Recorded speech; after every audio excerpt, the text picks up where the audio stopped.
rebonjour à ceux que j'ai vus ce matin et ceux que je n'ai pas vus ce matin. Bonjour tout court, bonjour à toutes, bonjour à tous. On se réunit aujourd'hui pour un atelier donc organisé par le média Voxlog pour lequel je travaille. L'idée, c'était de parler de la data, du digital dans le transport et de voir comment, au-delà des outils technologiques, il est nécessaire de comprendre la donnée pour pouvoir être plus performant dans sa démarche transport. Pour illustrer ce sujet, j'ai deux intervenants avec moi. Alors c'est un duo. C'est un duo de partenaires. Je vais vous laisser vous présenter et présenter les organisations pour lesquelles vous travaillez. Et puis on va revenir un peu sur la genèse de votre collaboration ensuite. Bonjour à tous, je suis Jérôme Genepin, donc je suis ingénieur commercial au sein de la société Savoie. Alors Savoie est un équipementier, un faiseur dans l'automatisation des entrepôts logistiques. Notre siège est basé à Longwick, donc en Bourgogne, là où il y a des très bons vins, n'est-ce pas Philippe, hein? C'est pas mal. C'est pas mal. On a également une agence à Villeneuve-d'Ascq sur laquelle je suis rattaché, et puis également deux agences à Saint-Étienne et à Lyon. Donc on se propose d'équiper les entrepôts logistiques dans de l'automatisation. Ça va de la dépose automatique, du lancement, de la gestion des convoyeurs, donc préparation à gare, et des systèmes automatisés type shuttle pour répondre à des problématiques de performance et d'optimisation des process de traçabilité et de répondre toujours à des besoins de promesses clients de livrer au plus tôt. Et puis pour ma part, je suis sur la partie software. Donc on est éditeur et intégrateur de solutions WMS, donc logiciel qui gère les entrepôts logistiques, TMS, donc notre sujet du jour, également OMS, et puis comment on appelle une couche WCS ou WS sur le métier qui va gérer l'organisation, le pilotage et la synchronisation de tous les mouvements des équipements qu'on installe sur site. Et pour ma part, donc Philippe Gruson, je fais partie de la société Iri Piscine by Iri Jardin. Donc c'est une société qui distribue et vend des produits piscine. Et nous sommes basés à Toulouse. Donc on a aujourd'hui quelques sites. Un premier qui est en région toulousienne et le second qui est à Paris, donc pour distribuer nos produits. Donc c'est un réseau de 140 magasins aujourd'hui et avec une croissance à 10-15% par an et une volonté de croître sur l'Espagne et sur la Belgique et les autres pays limitrophes. Donc, et je suis directeur supply chain donc, pour cette entreprise, donc depuis une dizaine d'années d'ailleurs. Voilà, donc notre histoire a commencé sur un besoin d'appel d'offres pour équiper le premier entrepôt historique d'Iri Jardin qui est basé à côté de Toulouse, qui faisait grosso modo 2500 m². On s'est rencontrés, notre partenariat a commencé à être mis en place dès 2015-2016. L'objectif, c'était de pouvoir répondre à une problématique d'Iri Jardin qui travailler en mode papier, donc sans traçabilité, sans performance en termes de ligne de préparation de commande. Et l'objectif de répondre à cet appel d'offres était d'équiper l'entrepôt d'un système de préparation de commande et d'optimiser au mieux les tournées de préparation et suivi de traçabilité pour l'ensemble des opérateurs présents sur le site logistique. Effectivement, on était tout petit avec cet entrepôt qu'on louait à l'extérieur. On travaillait avec notre ERP, un Sage X3. Donc on éditait l'ensemble des bons de préparation. Le préparateur allait faire le tour du dépôt, ramener son petit papier. On faisait les déclarations de préparation de commande, d'expédition. Donc la volonté de l'entreprise, c'était de grandir. Grandir en papier, ça ne marchait pas trop. Et c'est là où tu as répondu à cet appel d'offres. Et depuis, on est sur 2 dépôts de 10 000 m² en Céveso seuil bas pour l'un et l'autre en autorisation. Donc avec cette complexité chimique qui est au quotidien dans notre stockage et distribution avec les transporteurs. Et donc c'est là qu'un petit peu avant le Covid, on a eu un besoin exprimé par Philippe d'essayer d'organiser au mieux son transport, son groupage, l'affrètement, et de lui donner des éléments de volumétrie pour l'ensemble de ses commandes et commander au mieux le transport. Et on est éditeur de solutions TMS et on lui a proposé donc, de travailler en partenariat et de faire aussi enrichir notre produit pour l'intégrer en complément du WMS pour répondre à son besoin qui était entre autres de la préfac, contrôle fac et optimisation et achat je dirais, de transport pour ces matières dangereuses entre autres. Effectivement, c'est un package et ce qui a permis d'avoir, on a travaillé sur le premier module, c'est Magistore, le WMS.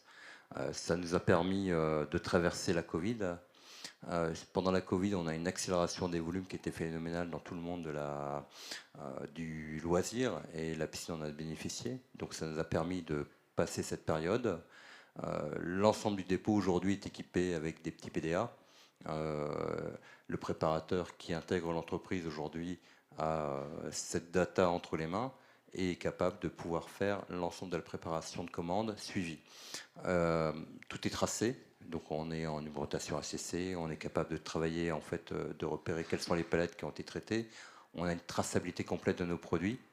Et avec Magistore, en fait, tu nous as placé TDI et DG Office.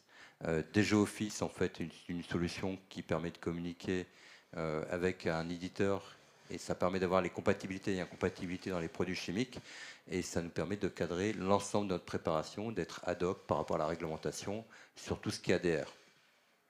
Et la partie TDI nous permet d'avoir les plans de transport à jour et de pouvoir communiquer en web service avec les plateformes des transporteurs et de générer les étiquettes au format de cahier des charges transporteurs et de répondre à leurs besoins réglementaires et de permettre d'avoir également un suivi, donc des statuts de livraison dans l'ensemble des commandes des clients. L'outil, en fait, nous a permis, en fait, de maîtriser la main-d'œuvre. Aujourd'hui, on a fait une croissance, on a plus que doublé, donc 140, 150 magasins, donc on a 10 magasins par an en ouverture. Et on arrive à maîtriser notre main-d'œuvre et maîtriser notre promesse auprès de nos franchisés grâce à cet outil. Donc, et c'est plutôt génial au quotidien d'avoir ça. Sur le complément, en fait, du WMS, avec TDI, on a évolué. On faisait le transport avec Magistore. Le fait qu'on a mis le module complémentaire qui est Audacio. Audacio, en fait, c'est un TMS. Ça fait partie de la famille des solutions. Des solutions de Savoie, tout à fait. Ouais, c'est une suite logicielle, en fait, qui regroupe plusieurs logiciels. Et on a repris la main, en fait, c'est le TMS qui reprend la main sur le WMS. Donc le WMS devient esclave du TMS, et ça nous permet d'intégrer l'ensemble des promesses que l'on fait auprès de nos magasins. Et à partir de la promesse magasin, on descend toute la préparation de commande qui est en face. Donc c'est-à-dire que si on livre le magasin le mardi, ou on a un groupe de magasins le mardi, le logiciel, le TMS, va prendre la main sur le WMS pour faire en priorité cette préparation-là. Donc c'est plutôt une bonne solution. Et dans le métier de distributeur, je suis un petit peu schizophrène au quotidien. Et en fait, suite à la Covid, on a un ralentissement du marché. Et j'avais un peu de disponibilité dans mes dépôts. Et je me suis mis à faire de la prestation logistique. Donc l'outil, en fait, c'est un outil chargeur. Donc, je peux dispenser d'autres prestations connexes qui est complètement étanche d'une société à une autre. Et ça permet de compléter mon activité au quotidien. Donc j'ai ce nouveau métier, et ce qui me permet d'avoir cette garantie d'étanchéité intersociété et de faire de l'opération logistique au quotidien.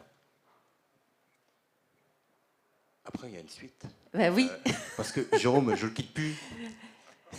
Non mais allez-y, parce qu'en fait, vous tout naturellement, vous renvoyez la balle. Moi, je me régale. Mais après, j'ai plein de questions. En fait, si vous séchez, je continue. Hein. Alors déjà, on est un petit peu du Nord, mais alors je suis un faux Toulousain. Mais après, on se connaît depuis 10 ans, quoi. Depuis plus de 10 ans, effectivement. Et donc, on a également une volonté de faire grandir notre client Éric Jardin pour améliorer la promesse de vente auprès des clients. Et donc, la suite logique du logiciel, donc de la solution qui se nomme Audacio.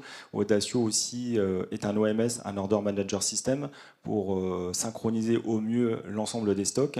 Et l'objectif de demain, c'est de pouvoir avoir une meilleure promesse sur les commandes web qui sont passées en magasin ou sur le site client, et de pouvoir consulter les stocks aussi bien en entrepôt et demain en magasin, et de potentiellement de transformer le magasin en entrepôt logistique qui pourrait être préparé, ou en fonction des délais, d'un niveau de stock qu'on veut garantir sur un magasin, de plutôt privilégier une préparation entrepôt Et dans le cas d'une préparation en réassort magasin, on peut être à même également à compléter la préparation réassort en identifiant une pièce pour un client.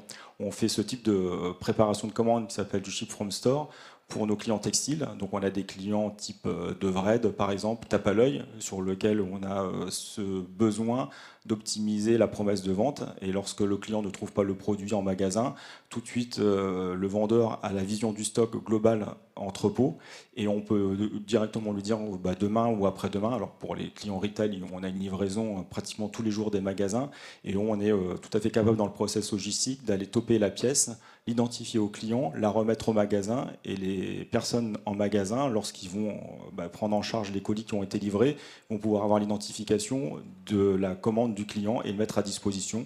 Et via la data, on va remonter les informations au système client qui va pouvoir avertir de la livraison de la pièce pour le client.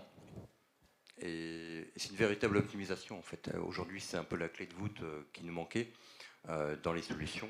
Après, c'est la capacité à intégrer, nous, cet ensemble de... C'est pas la limite, elle n'est pas chez toi, elle est chez moi.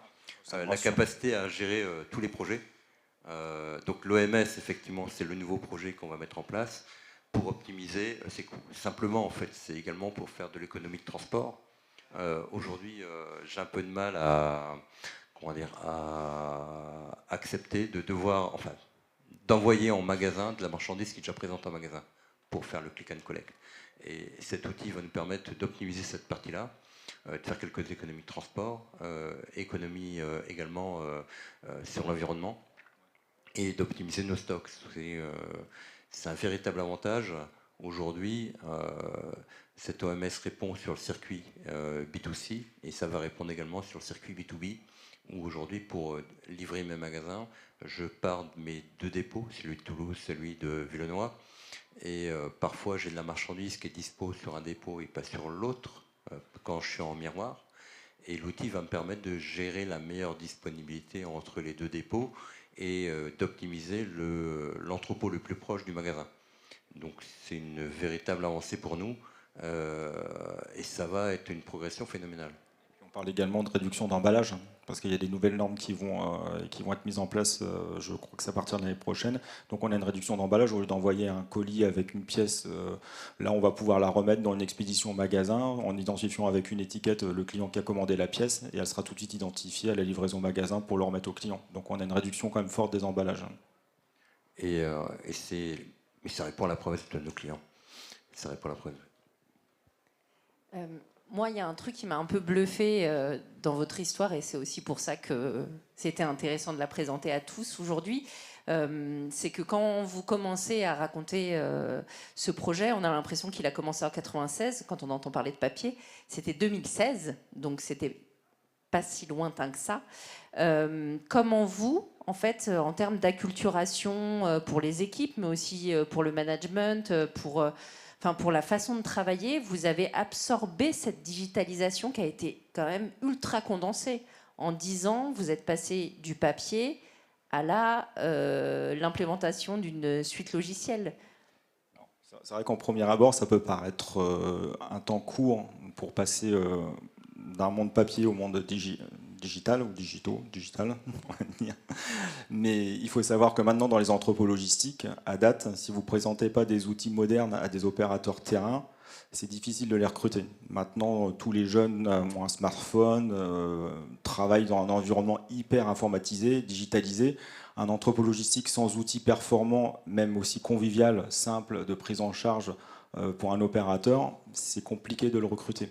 Deuxièmement, la mise en place, entre autres, de nos outils, mais je pense que chez d'autres confrères, c'est exactement, on peut faire le même constat. L'objectif, c'est que lorsque vous allez prendre des intérimaires, surtout sur des fortes périodes, il faut qu'ils soient autonomes le plus rapidement possible. Là, l'objectif de leur mettre en main des outils, c'est que c'est très structurant. En 2 heures environ, les opérations logistiques, avec la data qu'on leur met en phase de préparation, c'est assez simple à être utilisé et pouvoir facilement aller faire des opérations logistiques sur le terrain. Donc on apporte quand même une facilité dans la conduite au changement auprès de nos clients via ce type d'outils. Et oui, effectivement, il y a cette évolution et cette bascule au tout départ entre le tout papier et l'informatique ou le côté informatisé. C'est vrai que je me remets en tête le moment où on a dit on va basculer. Et du jour au lendemain, tu enlèves toute la partie papier, tu passes sur toute la partie informatique. Je pense qu'avec Brice qui est dans la salle, au moment où on appuie sur le bouton, on s'est bien regardé en disant on y va. Et c'est un vrai changement de culture d'entreprise et dans les équipes. Il y en a qui connaissent Stranger Things, c'est ce qu'a Ouais, vécu. ouais, c'est un peu ça. Ouais. C'est un peu ça. Et, mais depuis, le chemin, effectivement, il est, il y a quasiment 10 années, ouais, il y a 10 ans, ça a évolué. Et maintenant, en fait, le monde de la techno évolue très rapidement. La data, elle est hyper importante. Et dans la data, on est en train de passer un cap, en tout cas chez nous. Oui, parce que du coup, maintenant, vous récoltez plein de données. Donc Oui, il je faut bien en récupère faire plein de quelque données chose. et il faut en faire quelque chose. Il faut optimiser. Alors, non pas qu'on ne sait pas gérer de la BZ, machin, ça, on le fait, mais la machine, elle peut aller beaucoup plus loin. Et aujourd'hui, j'ai un collègue qui est au digital, et la data, on la travaille et on récupère les datas de Magistore, d'Audacio, de notre ERP également. Et on a également un PIM, donc d'intégration de données, donc pour gérer l'ensemble de la data de l'entreprise. Et on met toutes ces données en fait dans un lake de data. Et on utilise deux solutions. En fait, on a Snowflake et Cloud. Snowflake. Et Snowflake est on va dire, une sorte c'est l'étoile de neige en fait. Et elle récupère l'ensemble des data de l'entreprise. Et avec Claude, on communique sur les deux solutions et on arrive à avoir des optimisations de dépôt très facilement, des indicateurs quasiment automatiques. Allez-y. Claude. Donc Claude qui est une IA. Donc il y a nativement dans Snowflake, il y a un plugin Claude et il y a Claude en parallèle. Donc nous, on utilise les deux communiquent ensemble et en faisant nos scripts, donc on a intégré donc une data scientifique dans l'entreprise, donc qui manage cet ensemble de données et on arrive à optimiser aujourd'hui notre dépôt au-delà de ce qu'on faisait aujourd'hui uniquement avec Magistore ou uniquement avec Audacio ou uniquement avec notre propre intelligence, mais beaucoup plus rapidement. Et c'est un vrai changement. Et le prochain chantier qu'on mènera en parallèle de l'OMS, c'est comme cet outil est développé en interne chez Rijardin, l'objectif c'est qu'après il soit traduit dans l'entrepôt logistique. Donc c'est-à-dire qu'on va pouvoir utiliser la data pour pouvoir avoir des prévisions et ces prévisions les transformer en déplacement, ce qu'on appelle un outil de slotting pour remapper l'entrepôt. Cet objectif c'est de toujours accroître la productivité et d'éviter d'avoir des déplacements d'opérateurs, d'aller chercher un produit sur lequel la saison, ce produit ne tourne plus, donc autant le déplacer, le mettre dans un emplacement plutôt plus approprié par rapport à sa classe de rotation et à sa consommation, et de venir en fait traiter des produits sur la bonne période adéquate et de les ramener au plus proche des zones d'expédition, voire d'emballage. Donc là, l'objectif de travailler avec Snowflake et donc Claude sur l'agrégat des données, c'est de les récupérer, de les intégrer dans nos outils et d'optimiser ensuite un outil de remapping, de replacer en fait les bonnes références dans les emplacements adéquats, dans l'entrepôt logistique. Et sur le volet TMS, ou plus globalement Audacio, hein, mais si on s'intéresse au transport, vous, chez Savoie, comment vous travaillez justement à l'intégration des nouvelles technologies, l'IA, etc. Parce que ça va vite, donc j'imagine que vous avez des équipes mobilisées au quotidien. On a quand même des équipes, on est plus d'une cinquantaine de personnes qui travaillent en R&D et en évolution produit. Alors, on a la chance, c'est que la direction, lorsqu'on a mis en place cette solution Audacio, à travailler de la manière, donc comment on allait développer ces nouveaux outils. Et soit on utilisait des outils du marché type Oracle ou autre pour développer le logiciel, soit on développait plutôt notre propre framework technologique, ce qui a été décidé par l'entreprise. C'est-à-dire qu'on est totalement autonome, on a notre propre framework qui s'appelle KISS, on l'appelait KISS tout simplement, et sur lequel on développe nos outils. Et grâce à cette solution-là, on permet d'avoir la disponibilité en temps réel de l'ensemble des datas, ce qui fait que sur nos outils, les opérateurs, et donc peut en témoigner Philippe, on met à disposition des widgets, des tableaux de bord, de l'activité en temps réel. Et le client, sur les datas qu'on met à disposition donc, sur l'ensemble des univers de la solution Audacio, entre autres, vous pouvez vous-même créer vos propres data, vos propres analyses logistiques temps réel. Donc ça, c'est déjà une première approche qui est quand même très importante pour mettre à disposition et pouvoir surtout réagir sur des événements qui pourraient y avoir dans l'entrepôt, aussi bien sur la partie transport que sur la partie prépa de commande. Et donc vous avez des alertes et on travaille toujours sur améliorer ces informations qui sont mises à disposition auprès des opérateurs, mais surtout des managers pour qu'ils puissent prendre des décisions. Derrière ce sujet de la digitalisation de la donnée, il y a quand même un enjeu clé, hyper important, c'est celui de la sécurité de ces données. Comment est-ce qu'on manage ça? Comment est-ce qu'on gère ça d'un côté comme de l'autre, hein, ça, c'est ou sûr que ensemble? c'est un sujet, lorsqu'on a des NDA ou des appels d'offres, on est surtout maintenant consulté sur quid de l'info, qu'est-ce que vous stockez, etc. Donc on a des PO et on a maintenant des procédures RGPD qui sont très poussées. Et pour la plupart maintenant de nos dossiers, on est en mode SaaS, donc c'est-à-dire que les clients s'affranchissent d'avoir des infrastructures et de gérer des infrastructures techniques et d'avoir des DBA, des personnes qui supervisent les bases de données, etc. Et donc on propose à nos clients nos logiciels en mode SaaS et on travaille en partenariat avec Azure. Et ce qui nous permet d'avoir une haute sécurité, donc sur un data center qui est basé en Hollande et sur lequel les applications sont cloisonnées, on a de la redondance, on a des conditions de maintien opérationnel qu'on traite auprès de nos clients en fonction de leur SLA qu'ils souhaitent mettre en avant. Et puis on a des plans de reprise, des plans de continuité d'activité de haut niveau pour garantir toujours une performance optimum et que le client ne perde pas de données et qu'il puisse repartir en production s'il y avait un moindre incident. C'est un choix technique effectivement qu'on a fait, d'être en full SaaS et d'avoir cette redondance. C'est aussi la maîtrise en fait, d'avoir les serveurs up-to-date pour avoir cette data qui répond. Et au-delà de la sécurité de données, c'est également au quotidien en fait d'avoir du répondant. Il n'y a rien de pire en entrepôt que d'avoir des PDA qui lâchent parce que la data, le serveur est saturé, ou d'avoir des lenteurs. Dès que vous avez de la lenteur en préparation, le préparateur se lasse et c'est l'occasion pour générer de l'erreur ou du ralentissement de prod. Et aujourd'hui, en ayant Azure en termes de service, on a ce le full service qui tourne comme ça. Hein. Donc, de la même façon, l'autre problématique, c'est d'avoir des coupures. Donc, et aujourd'hui, en ayant opté en fait sur cette solution, ça répond. On a de la redondance et si un client a des fortes pertes d'activité, on a de la scalabilité, donc pour pouvoir toujours permettre d'avoir une performance optimum pour répondre aux pics d'activité de l'entrepôt. Et c'est important. Et aujourd'hui, en fait, on le développe entre les. On a 2 dépôts sur lesquels on fonctionne sur ce type de service. Et aujourd'hui, il faut que ça réponde très fort. Je parlais de produit piscine. Le produit piscine, c'est un produit à forte volatilité. Pendant l'hiver, c'est à peu près calme. Et ça démarre au coup de feu, au premier coup de soleil. Donc nous, ça a démarré il y a 4 semaines. C'est un 0 à 100% du jour au lendemain. Donc il faut que ça réponde très fort. Et on a une promesse de livraison magasin qui est assez courte. Nos magasins, en fait, passent les commandes pendant le week-end. Et la promesse que l'on fait, c'est de relivrer l'ensemble de cette marchandise dans la semaine.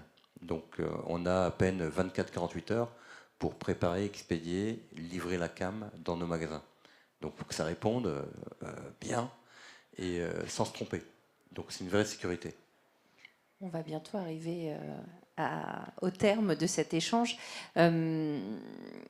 Si vous deviez communiquer des bonnes pratiques pour apprendre pour s'approprier la data, savoir la gérer, savoir l'exploiter, quels seraient vraiment les prérequis que vous pourriez transmettre avant qu'on prenne 1 ou 2 questions? Sur la data, c'est déjà effectivement d'avoir un montage logiciel clair, savoir qui est esclave, qui est pas esclave, avoir en fait une vraie cohérence entre nos pickings et les stocks, et ensuite de pouvoir avoir les premiers tableaux de bord standards de la machine. Et après, là, quand je dis je pars sur Snowflake et Claude, je commence à me faire plaisir à aller taper de la donnée et à aller chercher de l'optimisation super fine dans le dépôt. Et c'est démarrer directement par Claude, il n'y a pas d'intérêt, quoi. Sinon, c'est pas ce qu'on fait. Et pour d'autres clients, on a mis en place des API de consultation, c'est-à-dire que des logiciels tiers peuvent venir consulter notre base de données et nous interroger sur l'état d'une commande, l'état de stock d'un code article pour des marketplaces. Donc on a mis en place un certain nombre d'API de consultation qui permettent de répondre et d'envoyer de la data à des tiers pour pouvoir l'exploiter. Merci beaucoup, messieurs, pour cet échange. Merci Lorraine. Il nous reste 5 minutes. Est-ce que quelqu'un a une question? Oui, je n'ai pas compris votre histoire de maître-esclave et la relation entre le WMS. Oui, merci. Eric Hansen, agence TCA. Je n'ai pas compris votre histoire de maître-esclave entre le WMS, le TMS. Et les entrepôts et les magasins. Est-ce que vous pourriez préciser plus doucement, plus lentement On va préciser, je fais l'intro. Cette mécanique. En général, quand on met en place un projet, pour la partie logistique, on va démarrer sur le noyau qui est WMS. Donc, c'est-à-dire qu'on va gérer le flux, je réceptionne des appros, je stocke, je prépare, et on arrive sur la partie qui vous interpelle, est-ce que là vous mettez le transport. Sur le transport, souvent une partie est déléguée dans le WMS, c'est-à-dire qu'on a des plans de transport avec des notions de service, de quotas, des grilles tarifaires, et le WMS, à l'intégration des commandes, puis au lancement, sur ce plan de transport, va calculer le meilleur transporteur, pas principalement, pour de la messagerie. L'affrètement étant pas dans ce type de périmètre.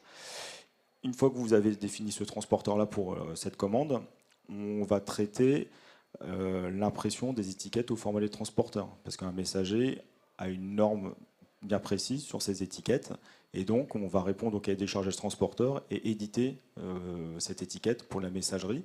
Et ensuite, on va transmettre la data au transporteur qui, lui, va pouvoir faire des remontées principalement sur des statuts de livraison pour avoir l'ensemble des données à jour. Donc là, on est plutôt dans un process simple, c'est WMS et TMS. Dans le cas de Dirige Jardin, le TMS prend la main sur le WMS dans le sens où le WMS va remonter de la data au TMS pour que le TMS puisse faire son travail d'optimisation du transport. Et là, effectivement, l'intérêt du TMS, c'est d'optimiser l'ensemble des plans de livraison, des grappes de livraison magasin. Si on a 3 magasins, par exemple, autour de Marseille, c'est d'optimiser ces 3 magasins pour être dans le meilleur affrètement possible, d'optimiser le véhicule, d'optimiser le tarif et d'optimiser la promesse que l'on a fait au magasin. Donc si ce magasin est livré un mardi ou un mercredi, il va regrouper l'ensemble des 3 magasins pour respecter la promesse de ces 3 magasins dans le même véhicule, le tarif, et il remonte cette deux. Avec la gestion des matières dangereuses. Avec la gestion des matières dangereuses chez moi, donc, qui est importante, pour gérer les compatibilités, incompatibilités, et toute la documentation ADR qui est légale, qui est importante. Et ce TMS fait tout ce travail-là. Et une fois qu'il a compilé l'ensemble des données pour tous les magasins, il renvoie au WMS toute la data pour prioriser la préparation des commandes et afin de respecter le plan de transport qu'on a imaginé, respecter la promesse que l'on a fait au magasin et respecter toute la partie classement produit dangereux. Donc, c'est-à-dire qu'il va mettre en priorité ce groupage-là et il va dire tu ne commences pas la préparation suivante parce que tu n'as pas fini celle-là, et inversement, il faut que tu accélères sur cette préparation, et c'est le TMS qui prend la main sur le WMS pour lui dire il faut que tu fasses ça. Et c'est là que le WMS devient esclave du TMS. Donc, et à partir de là, toute la préparation se fait dans ce sens-là, dans le WMS, et le WMS renvoie l'information en fin de préparation pour lui dire ok, j'ai fini. Et à partir de là, ça renvoie la data au niveau des transporteurs. Donc le WS devient esclave de ce TMS. Est-ce plus clair? Bravo, messieurs. Eh bien, nous arrivons au terme de cet échange. Si vous avez des questions, je vous invite à venir les poser directement à Jérôme et à Philippe. Et je vous remercie pour votre attention. Merci. Merci à vous. Merci, messieurs.